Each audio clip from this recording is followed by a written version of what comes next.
Olá, você está no nosso canal do YouTube, Família Amor e Cuidado. Hoje nós vamos falar sobre recém-nascidos. O que acontece logo depois que ele nasce no hospital e depois como é que é a chegada em casa, o cuidado do bebê, a conversa com o pediatra, o tempo da consulta. É muito interessante colocar isso para os pais, que às vezes eles estão um pouco sem saber como atuar. Bom, você sabe, lá no hospital, o bebê nasceu, deu tudo certo, você fez o seu parto, espero que tenha sido parto normal, mas às vezes precisa de uma indicação de uma cesárea, mas frequentemente o melhor mesmo é tentar o parto normal. Aí o bebê imediatamente vai ficar do lado da mãe, hoje nós não estamos muito para o alojamento conjunto, o bebê já fica do lado da mãe no quarto, amamentando, evitando aquilo que às vezes acontece, de alguém querer dar uma mamadeira, porque diz que o leite não já desceu, eu sempre falo que não precisa, mesmo que a mãe não sinta que o leite desceu totalmente no seio, mas o estômago de um bebezinho recém-nascido sobre de baixo peso é 5 ou 6 centímetros cúbicos, veja só, o volume é bem pequenininho, por isso que a mãe o leite é devagarzinho, e a mãe só no segundo dia, geralmente quando ela está saindo do hospital, quando ela chega em casa, é que acontece a tal da pojadura, que o seio fica cheio de leite, aí ela vai poder pegar o bebê. Aí no hospital, o pediatra que examina vai lá, faz os testes todos, vê se a criança tem algum problema, alguma coisa, e, graças a Deus, geralmente não tem nada. Se não tem a tal da icterícia que aparece por causa dos glóbulos vermelhos que são modificados quando o bebê nasce, né?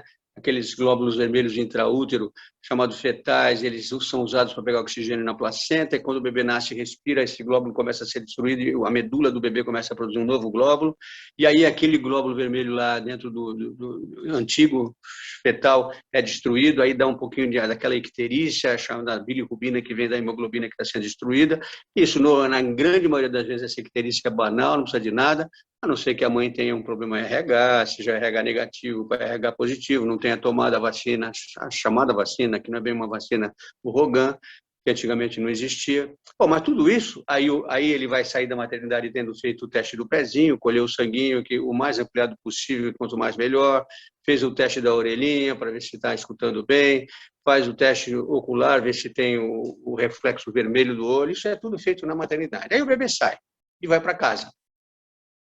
Aí em casa, às vezes, sobretudo no primeiro filho, o pai e a mãe estão um pouco ansiosos. Eu recebo telefonema de bebês recém-nascidos que estão em casa, vários por dia. Algumas mães ficam ansiosas, não sabem o que está acontecendo, como é que cuida do cordão umbilical, como é que eu faço para cuidar desse bebezinho, como é que limpa o bebê, que horas eu dou banho, como é que eu faço isso? Duas coisas são importantes quando o bebê chega em casa.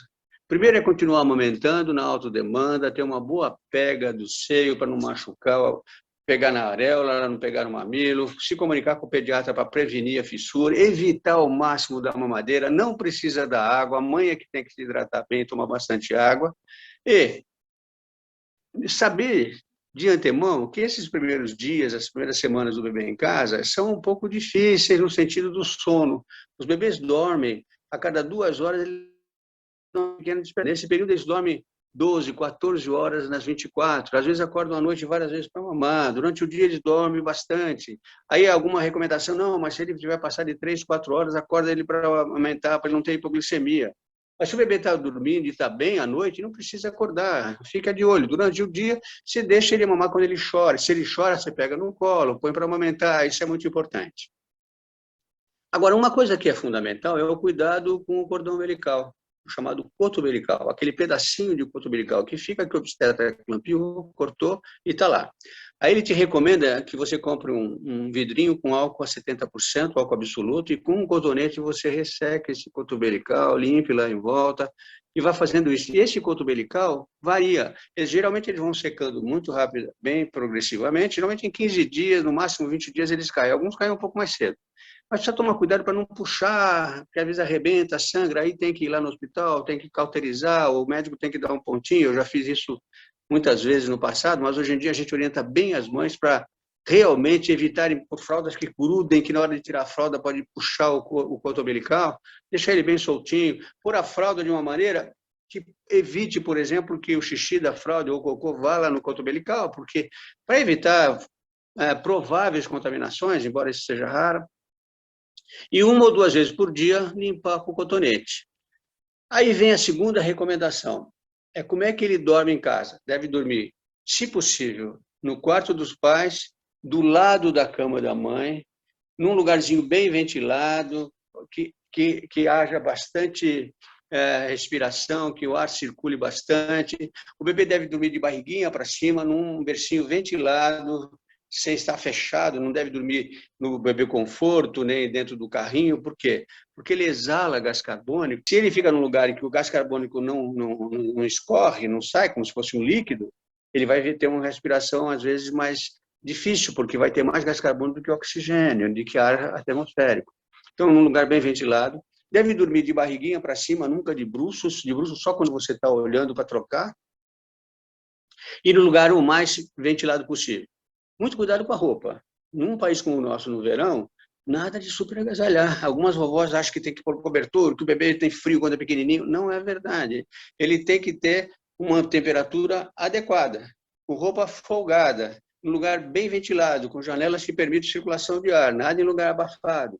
E, se possível, não dormir de luz acesa. Tem uma luzinha lá no cantinho do quarto, no corredor, no chão, uma luz não muito alta. Se você acordar para ele acordar e quiser amamentar, não acenda a luz de cima, deixa só a luzinha lá no corredor. Por quê? Porque essa luz inibe a produção de melatonina, como você sabe, eu já falei aqui. A melatonina, durante a gravidez, passa pela placenta e faz o feto intraútero ciclar, começar a ter horários para dormir, para descansar e para acordar dentro do útero. E quando o bebê nasce, essa melatonina que desencadeia o sono no bebê vai passar pelo leite. E como é que a mãe pode produzir bastante melatonina, porque o bebê não produz ainda, para ajudar esse bebê a dormir melhor? Ela tomando sol, o bebê também recebe um pouquinho de sol, 5 a 10 minutos antes das 10, depois das 4, porque isso ajuda durante o dia a luz solar a produzir melatonina e à noite o escuro é que produz melatonina. Então, se ele acorda no quarto, deixa uma luzinha lá longe, porque quando você acende a luz branca alta no quarto, você acorda o bebê, porque a melatonina imediatamente é quebrada. Aí o que acontece? Nós vamos sempre ter o cuidado de a gente esperar que as crianças que nasçam e que fiquem em casa tenham um tempo bom para mamar à vontade a hora que querem. Eu acho que seria muito importante que as pessoas soubessem que o primeiro filho, o primeiro bebê particularmente, vale a pena que, além do pré-natal no obstetra, as mães e os pais façam consultas pré-natais com o pediatra, que hoje é sugerido e até obrigado por lei, que as mães levem, o pai e a mãe vão até a clínica ou até o posto de saúde para conversar com o pediatra de como vai ser esse começo e essa luta inicial do bebê. Aí, a gente recomenda sempre que nessa fase é preciso saber que o bebê mamando bem, não pense que ele vai imediatamente engordar. Geralmente, o bebê que nasce com 3.200, 3.300, 3.400, ele vai perder cerca de 10% do peso na primeira semana, nos primeiros 10 dias. Que é aquele inchaço, aquele edema, aquele líquido que o bebê tem, que lá na maternidade eles lavaram com água bem suavemente, tipo, passaram uma pequena, sem esponja, mas só um paninho bem limpinho, para tirar aquele cásium, aquela coisa branca que protege a pele do bebê, devagarzinho, sem pressa, tirar o resquício de sangue, que às vezes tem um pouquinho por causa do trabalho de parto. E aí você vai dar o primeiro banho. Esse primeiro banho já no primeiro ou segundo dia que está em casa. E o banho é um lugar que precisa ser feito com ajuda. Não aconselho a mães sozinhas querendo dar banho no bebê, porque vai escorregar a mão, vai passar um sabonete neutro, bem líquido, bem suave na mão dela e passar no bebê, não precisa passar sabão no bebê. É bom ter uma pessoa ajudando que fica de lado, pôr o bebezinho devagarzinho, sempre pôr o cotovelo antes para ver se a temperatura não é muito alta, para não queimar, né? O banho ideal deve ser feito com uma temperatura assim de 32 graus, 30 graus no máximo, né? Pode ser a temperatura ambiente de 26, 27 graus. Não deve ser nem frio, nem muito quente. E sempre experimentar antes e pôr primeiro o pezinho, depois que você experimentou, você achou que está bom, porque a pele dele é mais sensível, e ver se ele não vai reclamar. Aí você põe ele sentadinho, vai dando aguinha nele, passa um pouquinho, um paninho molhado na cabecinha dele, cuidado para não passar sabão na cabeça, para não cair dentro dos olhos. Aí pega uma toalha que você já tem pronta, alguém está te ajudando, você já envolve o bebê, enxuga bem. E aí, se você tiver condições, nesse lugar que você vai dar o banho, num banheiro que não é frio, que não é gelado, que está numa temperatura gostosa, e tem uma mesinha para você colocar do lado com a pessoa que está te ajudando, quando isso é possível, e, evidentemente, evitar ao máximo que esse bebê se resfrie rapidamente, porque isso geralmente estressa o bebê. Né? Se for água fria demais, tirar a roupa numa sala ou num banheiro muito frio é ruim. Se puder aquecer um pouquinho no inverno, o banheiro é melhor. Isso é fundamental. Aí você leva ele de volta. Não existe nenhum problema, que tem gente que tem aquele mito, não pode dar banho depois que mamou, que é perigoso. Isso não existe. Bebês nessa idade não têm hora para mamar. Eles têm uma coisa chamada autodemanda. Ele chorou, ele quer mamar, porque a função do bebê mamífero, logo no começo, é realmente sugar ao máximo para se conseguir realmente sobreviver, né? E isso é fundamental. Bom, aí você põe ele para dormir. E ele vai, evidentemente, no começo, não ter um horário muito adequado para mamar. Ele vai chorar, você vai deixar. Nós vamos continuar com essa vidinha dele, e eu recomendo às mães que sempre se orientem à demanda, mas essa autodemanda, à medida que o tempo vai passando e vai crescendo, quando ele estiver com 5, 6 meses de idade, é hora de passar para horários certos. Educar é também por horário. Aí você vai ter que amamentar de manhã, vai dar uma frutinha no meio da manhã, vai dar papinha no almoço, depois da tarde, e vai passar da autodemanda para 4 ou 5 mamadas por dia, mas isso depende da orientação da puericultura que você vai estar fazendo. O recém-nascido, ele geralmente, às vezes, ele acorda muito à noite, no começo, e as pessoas se assustam com isso. Não fique preocupada. Aos poucos, o bebê não deve ser colocado no outro quarto. É também bom que, nesse começo, evite ter outras pessoas cuidando do bebê. A mãe, apesar de cansada tudo, tem que ter a ajuda do pai. Se tiver uma babá, tiver uma avó que está ajudando, por favor, não ponha para dormir com a vovó, com a babá no outro quarto, porque aí ela acordar, e aí, como é de noite, você vai dar a mamadeira, o ideal é realmente ficar perto do bebê, porque o bebê, nessa idade, não sabe bem que nasceu. Ele se identifica muito com quem está cuidando, com quem está mamando. O bebê vai perceber nitidamente que ele é um ser individual por volta de 5, 6 meses. Antes disso, ele confunde, ele acha que aquele pessoa que cuida, ele é a continuidade dele como ser. Este começo de vida é assim. E a Organização Mundial da Saúde, a Sociedade Brasileira de Pediatria, a Academia Brasileira de Pediatria que eu presidi, recomendo que o bebê, ao sair do hospital, na primeira semana já faça uma primeira consulta com o seu pediatra para ver puericultura. E aí você vai ver como é que ele vai crescer. Depois que eles perdem esses 10% de peso, já no final da primeira semana, no começo da segunda, ele começa a ganhar devagarzinho o peso. E o bebê que mama bem pode ganhar 1 centímetro por semana. Se ele nasceu com 50 centímetros, depois de uma semana ele está com quase 51, depois está com 52. Esse crescimento no começo é muito rápido. E o peso varia entre 20 a 30 gramas por dia quando está amamentando bem. Mas nem todo bebê ganha isso. Hoje nós falamos que o importante para o recém-nascido e para o lactente jovem é a curva de crescimento ser ascendente, está subindo, você mede e pesa, ele está sempre ganhando um pouquinho, sem fazer muita continha, porque a mãe fica meio apavorada, depende muito da hereditariedade e das tendências desse bebê.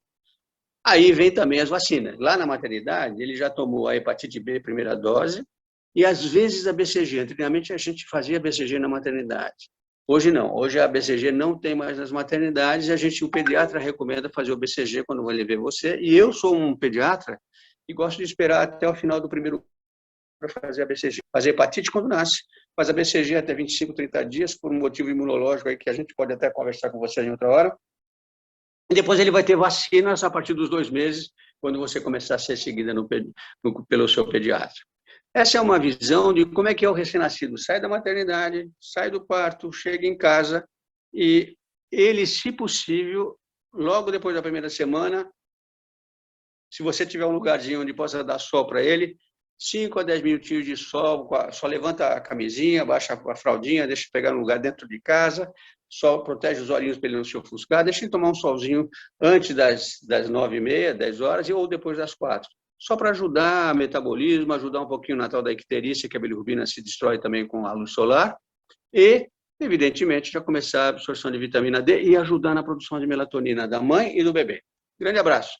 Sou o professor Zé Martins Filho, médico pediatra, e entre no nosso canal. Vá lá, toca o sininho, se inscreva, porque assim você vai receber esses vídeos que eu produzo. Grande abraço.